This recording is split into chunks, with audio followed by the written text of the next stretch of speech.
orasyon para tumigil sa bisyo ang iyong asawa o mga partner.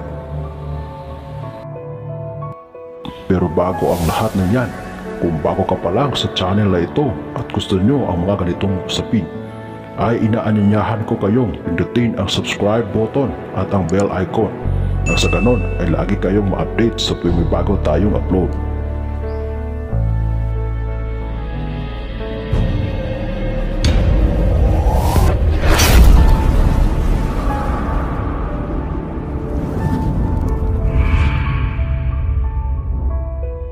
Kung ikaw ay namumroblema dahil sa ang iyong asawa o ang iyong partner ay hindi na makawala sa kanyang bisyo tulad ng pag-inom ng alak at pagsusugal, at kahit na anong gawin mo ay hindi na ito makakawala sa kanyang bisyo, kaya ito ang dapat mong gawin: magsindi ng itim na kandila. Isa lamang ang kandilang gagamitin at manalangin ng isang Ama Namin, isa Panginoong Maria at isang sumasampalataya, at isunod ang orasyong ito ng 3 beses.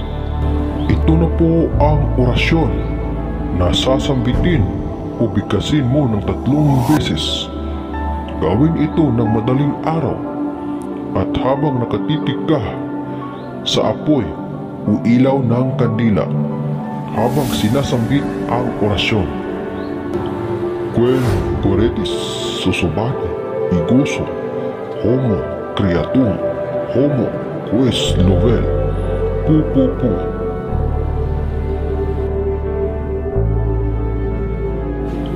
Quem coretis susubati iguso homo creatum homo quis lovel pu pu pu.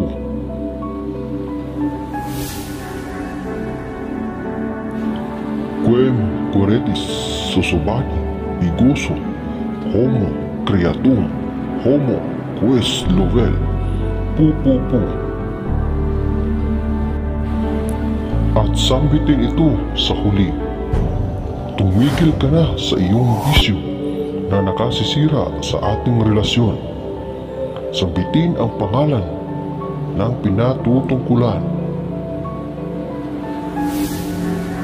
Pagkatapos mong magawa iyan, ay patayin na ang kandila na ginamit sa ritual.